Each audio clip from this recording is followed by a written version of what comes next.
नमस्ते, आप देख रहे हैं न्यूज़ 18। मैं हूं हर्षित और मेरे साथ हैं मेरे सहयोगी अमृत आनंद। आज हम बात करेंगे जबलपुर के हादसे की। जिस तरह से हादसा होता है और वो जो तस्वीर है माँ और बेटे की, वो पूरे हिंदुस्तान ने देखी और पूरी दुनिया तक वो तस्वीर गई है। किस तरह से एक बेटा अपनी माँ की बाहों में लिपटा हुआ था। नर्मदा में जो हादसा हुआ, आपने देखी वो तस्वीर, कितनी दुखद तस्वीर थी अमृत। यार मतलब वैसी तस्वीर कोई भी उम्मीद नहीं करता देखने की।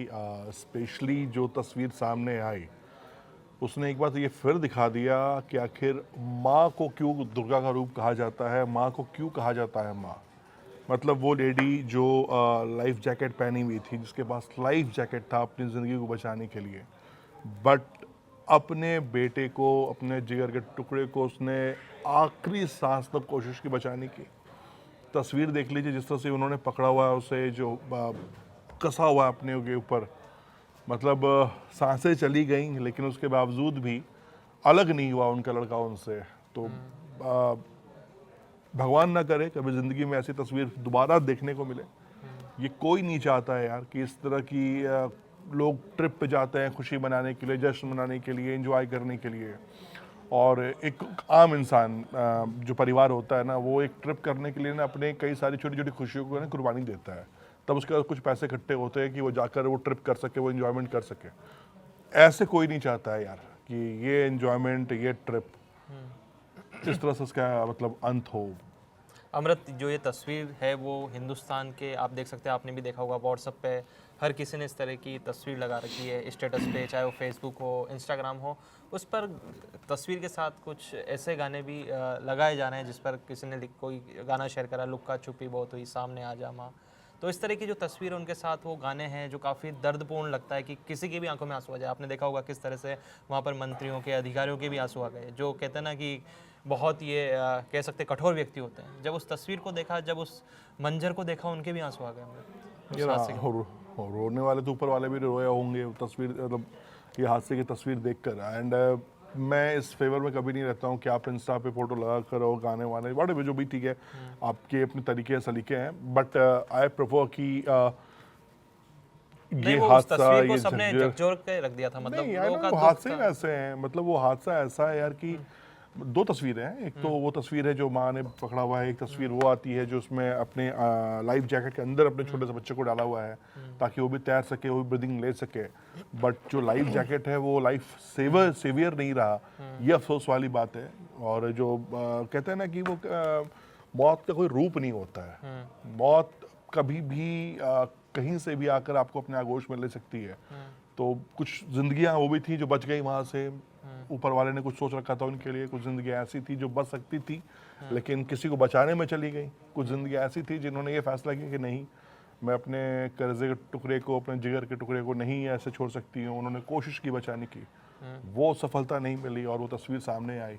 यार वो तस्वीर देखने के एक दो दिन तक क्या स्टिल अभी भी जो लगता है तो मैं स्क्रॉल ही कर देता हूँ आगे, क्योंकि वो बच्चा और वो माँ जो अब ज़िंदगी में कभी लौट के नहीं आएंगे उस फैमिली के लिए, बहुत हम हमारे आपके लिए देखिए, एक 10 दिन बाद हम वो तस्वीरें भूल जाएंगे। ये देश कई सारी तस्वीरें भूल चुका है। हम वो भी ऑपरेशन सिंदूर से पहले भी जो तस्वीरें आई थी वो भी हम भूल चुके हैं। लोग भूल जाते हैं, आगे बढ़ जाते हैं लाइफ में। हम भी वो तस्वीर भूल के आगे बढ़ जाएंगे लेकिन वो फैमिली कभी नहीं भूलेगी। बर्थडे भी था उसमें, किसी बोट पे बर्थडे सेलिब्रेट कर रहा था कोई इंसान, और उसका वो बर्थडे के दिन ही उसने अपने फैमिली के सबसे इम्पोर्टेंट इंसान को खो दिया। तो वो बर्थडे जब भी मनाएगा तो वो ये तस्वीर कभी नहीं भूलेगा, वो हादसा कभी नहीं भूलेगा जो उसने ये हुआ है ये। अमृत, जो दर्दनाक तस्वीर आई उसके पीछे कारण क्या था? क्या व्यवस्था जिम्मेदार है? आखिर सबसे पहले आपने देखा होगा जिस तरह से हादसा वृंदावन में हुआ था अभी कुछ समय पहले, एक दो महीने पहले ही, उसके बाद इस तरह के वापस हादसा इस क्रूज़ के अंदर। चेतावनी भी दी गई थी कि हवा की रफ्तार तेज़ है। क्या उन्होंने लाइफ जैकेट नहीं पहने थे? आखिर ये इसके पीछे की वजह क्या देखिए है? कौन बोट जिम्मेदार है? बोट क्या पे जिम्मेदार, या इस तरह की तस्वीर आती रहेंगी आगे भी? नहीं, क्या कोई देखिए, जिम्मेदारी लेगा? नहीं, जिम्मेदारी लिया हो तो तस्वीर नहीं आती ना।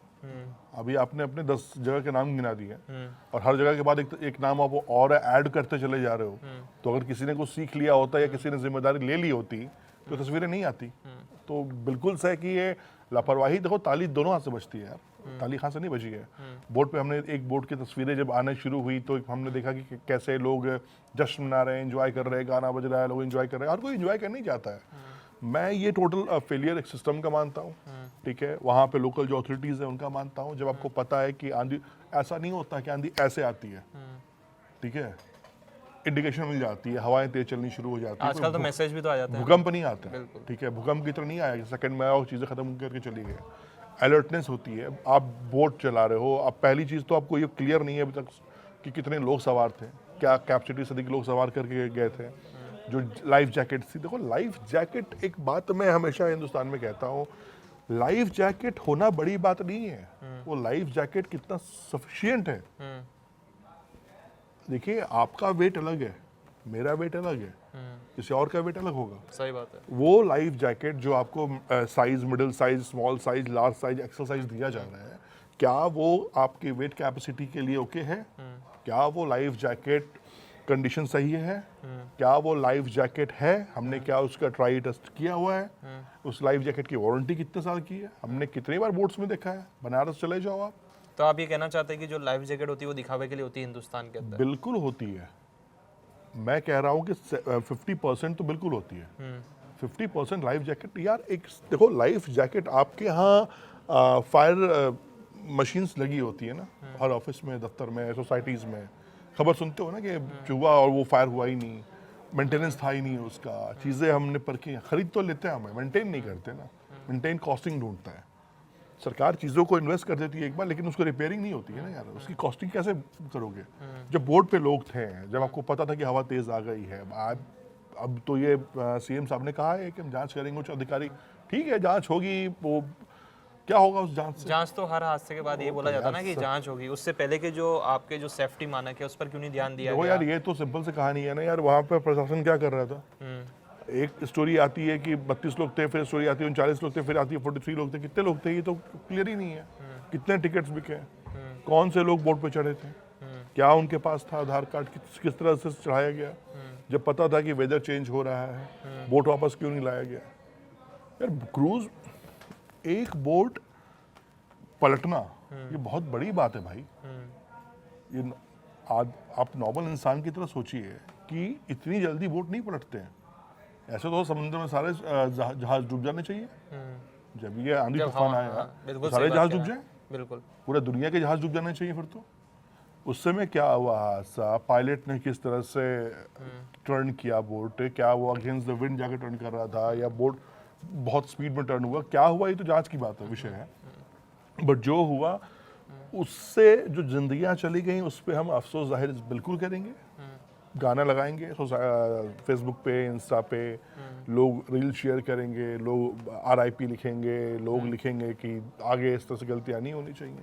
लेकिन फिर आप देख लेना, आप यहीं हो, मैं भी यहीं हूँ, ऊपर वाले ने चाहा तो जब अगली बार बैठेंगे तो फिर यही बात होगी, एक और हादसा हुआ। मैं एक गंभीर सवाल आपसे पूछता हूँ कि जिस तरह से कभी हिंदुस्तान के अंदर पुल टूट जाते हैं, सड़क हादसे भी बहुत होते हैं, आजकल तो नदियों के अंदर भी हम लगातार हादसे सुन रहे हैं, लेकिन जो व्यवस्थाएं जो दुरुस्त होनी चाहिए ना, कहाँ कमी रह जाती है कि आखिर क्यों जिनके पास जिम्मेदारी, जिनके हाथों में जिम्मेदारी है, वो क्या सिर्फ हादसे होने के बाद ही फिर वो जांच के लिए है क्या वो जिम्मेदार व्यक्ति? नहीं देखो, नहीं तो वो कब जागेंगे? मतलब क्या हमेशा ऐसा ही रहेगा? मैं यहाँ हादसे होंगे उसके बाद जांच होगी? नहीं, दो हादसों के बाद ही जांच होती है।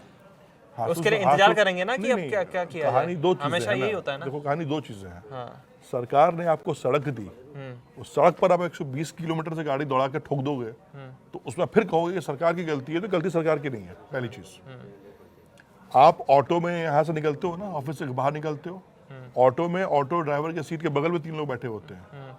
ये आके किसी CM ने कहा या PM ने कहा आपसे कि लीगल आप बैठ के चलाइए? कोई नहीं है। बैठने वाले की गलती नहीं है क्या? मेरा सवाल आपसे यही है कि ये नियम कब कड़े होंगे, कब बिल्कुल पारदर्शिता के साथ एक एक पिन पॉइंट करके कि सख्त हुआ जाएगा कि अब की बार इस तरह के हादसे नहीं दोहराए जाएंगे? भाई शराब पी के गाड़ी चलाना क्या देश में कानून नहीं है उसके लिए? मर्डर के लिए क्या कानून नहीं है? रेप के लिए कानून नहीं है? आपको एक बात फिर समझनी पड़ेगी। देखो कुछ चीज़ों को आप इमोशनली होकर हम बात बिल्कुल कर सकते हैं। सरकार को सरकार हमने चुना है, इसलिए अभी जिम्मेदारी है। व्यवस्थाओं की आ रही थी ना, जब हमने शुरू में बात करा कि आपने भी यही बोला था ना कि जब ऐसी तस्वीर आगे भी आती जाएगी वही फिर जांच होगी, लेकिन इस पर मैं कह रहा हूँ कठोरता से पालन कब होगा? पालन तो तब होगा बात उसकी हो रही है ना। जब आप आवाज उठाओगे, जब आप बोलोगे ना। आपको भी तो लाइफ जैकेट, आप भी अगर कहीं ट्रैवल करने जाते हैं, लाइफ जैकेट मिलता है, पहन लेते हैं। मैं नैनीताल जाता हूँ बोटिंग करने के लिए, उठा के देता भैया लाइफ जैकेट पहन लीजिए, ऐसे ही पहन लीजिए। भाई ऐसे क्यों पहन लूँ मैं? डूबूंगा तो बचाया कौन? ये क्या लंगर खाना लगा हुआ है? भाई मैंने तेरे को पैसे दिए हैं, आप अगर मुझे बोट पे घुमा दो, सेफ्टी गारंटी आपकी है ना। उसमें आके तो मैं बोलूंगा नहीं कि नैनीताल के भैया उत्तराखंड के सीएम कहाँ है। भाई मैं बोट चुना हूँ, मैं गया हूँ, वो लाइफ जैकेट इधर मैं से पूछ रहा हूँ भाई लाइफ जैकेट ये टूटा हुआ बटन है, मैं नहीं पहनूंगा, नया लाइफ जैकेट ला के दो। वो तो बोलोगे ना आप, वो तो चीज़ बोलनी पड़ेगी आपको। तो इसी तरह बोट जो अथॉरिटी पे जिम्मेदारी आपकी भी बनती है कि भाई अलर्टनेस तो आपको दिखाना पड़ेगा ना। पढ़े लिखे लोग में यही तो फायदा होता है कि आप बोलो तो कम से कम कि भाई वो चीज़ें गलत हो गई हैं, नहीं है ये लाइफ जैकेट सही नहीं है, बोट कंडीशन सही नहीं है, आपको आप पेमेंट कर रहे हो, बोट कंडीशन सही नहीं है, फिर आप बात करोगे ना। देखो सरकारें इस देश में ऐसी ही चलती हैं और ऐसी ही चलेंगी। आप कुछ नहीं करते, क्या सीएम का इस्तीफा मांग रहे हो? सीएम इस्तीफा दे देंगे? नहीं देंगे।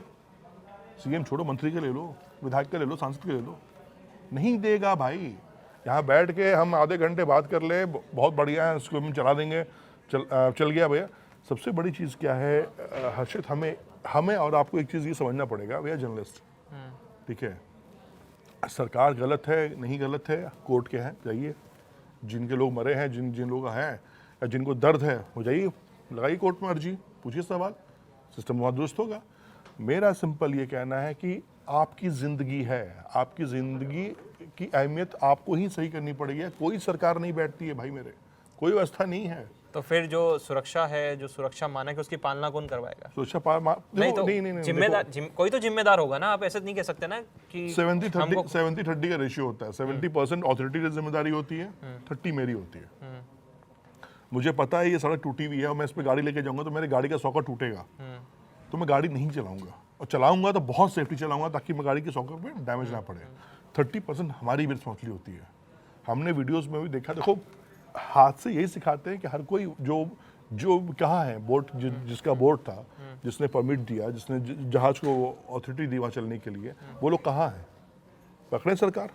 मेरा अब थोड़ा सा एक कदम आगे सवाल पूछना चाहता हूँ कि जो पायलट था उसकी गलती थी या जो एडमिनिस्ट्रेशन है कि जो उसको जो कि नियम बताना, करना, जांच करना कि कितना फिट है क्रूज, गलती किसकी थी आगे इसके अंदर? भाई ये तो जांच का विषय है ना। हम स्टूडियो में बैठ के बोलते पायलट गलत है, हम स्टूडियो में बैठ के बोलते अथॉरिटी गलत है। ठीक है, अथॉरिटी तो गलत हो सकता है, एक हम संभावना, अथॉरिटी तो गलत है ही। हाँ। अगर आपको स्पीड बढ़ता दिख रहा है पानी का, आप सिंपल कहानी ये होती है, आप बोट देखो, थोड़ा बहुत सेंस हर किसी को होता है, थोड़ा बहुत तैरना मैं भी जानता हूँ। जब आपको पता हो गया कि पानी उथल पुथल हो रहा है, आप बोट स्टिप कर दीजिए, मत चलाइए बोट बह के कहीं नहीं जाएगी। वो डैम है, डैम के बगल में बोट आके अड़ जाती कहीं भी। आप अगेंस्ट द विंड अगर बोट चलाने की कोशिश किया हो पायलट ने सेफ्टी के लिए लोग हो कि जल्द से जल्द किनारे की तरफ पहुंच जाऊं, तब एक हादसा हुआ होगा, तो वो मान सकता हूँ जांच का विषय है। लेकिन जब आपको पता है कि अथॉरिटी को कि बहुत तेज आंधी तूफान आ गया सडनली, मौसम विभाग को अलर्टनेस, जैसे आज हमने देखा ना, सब ऑफिस में बैठे हुए तो सबके फोन बजने शुरू हो गए, तो एक इंडिकेशन है। चीज़ें होने के बाद ही हमारे आंखें खुलती हैं। बस हमारा और आपका मकसद क्या है? मकसद हमें सरकार को, अथॉरिटी को नहीं, हमें ये कह रहा है कि हमें जिंदगी की अहमियत समझनी होगी, वो इंसान की हो जानवर की हो। विदेशों में होता है ना कि जानवर मरता है तो उसके बाद भी बड़े बड़े अथॉरिटी केसेस आती हैं, इन्वॉल्व होते हैं। हम देखते हैं ना वीडियोस इंस्टाग्राम पर और फेसबुक के रील्स पे कि बिल्ली फंस गई है, पूरी फायर ब्रिगेड अथॉरिटी आकर विदेशों में बचा रही है उसे। क्या जरूरत है उतने खर्चा करने की? लेकिन वहाँ पर जान की कीमत है, यहाँ जान की कीमत नहीं है। यहाँ जान की कीमत नेताओं के लिए, वोट के लिए है। आप मानो ना मानो, मैं मानता हूँ 5 साल में नेता आपके पास उसी दिन आएगा जिसमें उसको वोट चाहिएगा, उसके 4 साल आप जियो मरो भाड़ में जाओ, कोई फर्क नहीं पड़ता उसको भाई। यही जिंदगी की सच्चाई है, इसमें आपको रहना पड़ेगा। और सिंपल चीज़ है कि वोट तो हम ही दे रहे हैं ना, हम ही सेलेक्ट कर रहे हैं, सरकार अथॉरिटी सेलेक्ट कर रही है। अथॉरिटी अगर अपना काम नहीं कर रही है तो कौन कराएगा? हम कोर्ट जाएंगे। अब चीज़ों जो काम 1 रुपए का है उसको आप 10 रुपए का बनाकर 10 साल में करोगे तो कैसे होगा? उस अथॉरिटी को पनिशमेंट देने वाला कौन है? कोई नहीं है। लेकिन जो लगातार अभी जो 2 नाव हादसे हुए, आपने कहा था कि जो सेफ्टी जैकेट होती है, लाइफ जैकेट्स, लेकिन आपने कहा था ना अलग अलग साइज़ की होती। मान लीजिए कोई नया गया कि उसको पता है कि ठीक है इस बोट के अंदर सेफ्टी जो लाइफ जैकेट है वो अवेलेबल है, लेकिन जरूरी नहीं है सबके अंदर इतनी समझ हो कि ये मुझे बचा लेगी, यानी ठीक है एक बार पहन लेते हैं, आदमी में इतनी समझ नहीं होती, ठीक है अगर मैं भी जाता हूँ या आप भी गए होंगे, ठीक है पहन लेते हैं। तो वो है कि उस जो उच्च मापदंड है उसके, वो तो तय कर सकते हैं ना कि वो वो बता तो सकते हैं अथॉरिटी काम है ना हर्षित, वो तो अथॉरिटी तय करेगी ना। जब मैं आपको अपने बोर्ड पे ले रहा हूँ तो मेरी जिम्मेदारी है ना कि भैया उनको आपको मैं सही चीज़ें प्रोवाइड करूँ, ना। ठीक है।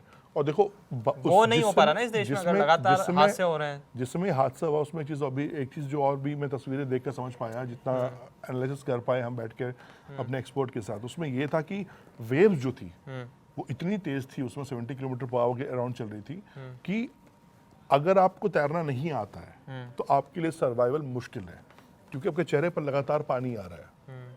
लोग वहाँ दम घुटने से मरे हैं, पानी पीने से मरे हैं। जो जिनको तैरना नहीं आ रहा है वो लाइफ जैकेट भी पहन के उस वेव में सेफ नहीं रह सकते। रीजन ये है कि आपको पानी खींच रहा है, लाइफ जैकेट ऊपर फेंक रहा है, आपको सलीका नहीं पता है, आपको तैरना नहीं आता है तो आप डूब के मरेंगे ना। आपको तैरना आता है, आपको पता है कि मुझे राइट लेफ्ट करके सांस कब लेना कब छोड़ना है, ये सिखाया जाता है ना हमें, यही होता है। और सांस कोई भी नॉर्मल इंसान 40 से 50 सेकंड नहीं लेगा, उसका दम घुट सकता है, उसकी मृत्यु हो सकती है। तो उसमें जो मौत का एनालिसिस आप करके देखेंगे या जो चीज़ें हुई हैं उसमें यही हुआ है। प्रकृति का अपना एक रूप था, अथॉरिटी ने अपना काम किया, किस तरह से किया ये तो विषय है, ये तो होना चाहिए जांच। लेकिन जिस तरह से हादसा ये हुआ, ये हादसे पे किसी का कंट्रोल नहीं था। अब भूकंप हो जाए, ये बिल्डिंग गिर जाए तो उसमें थोड़ी हुई सरकार आके बोलेगी कि भाई जमीन के अंदर सरकार क्यों नहीं घुस के देखी, हमें किसी फ्लोर पर क्यों बैठे हुए थे। हादसा है, लेकिन हाँ हादसों से हमें ये जरूर सीखना चाहिए कि एक जान की कीमत हमारे लिए होनी चाहिए। हमारे यहाँ जान की कीमत बोरवेल में गिरने से जाती है, हमारे यहाँ जान की कीमत गाड़ी एक्सीडेंट में जा रही है, हमारे यहाँ जान की कीमत पानी में डूबने से जा रही है। ऐसे थोड़ी जान जाती है यार। अगर मैं, आप, सरकार, सोसाइटी इंसान की कीमत, एक जान की अहमियत नहीं समझेंगे तो फिर बेकार है सब कुछ। चलिए, जिस तरह से पूरे हिंदुस्तान ने वो तस्वीर देखी थी माँ और बेटे की, उससे पूरा हिंदुस्तान काफ़ी दुखी हुआ, काफ़ी कह सकते हैं कि वो तस्वीरें किसी के लिए भी अच्छी नहीं थी। उम्मीद है कि इस तरह की तस्वीरें इस हिंदुस्तान को भविष्य में ना देखने को मिले। आप देखते रहिए न्यूज़ 18।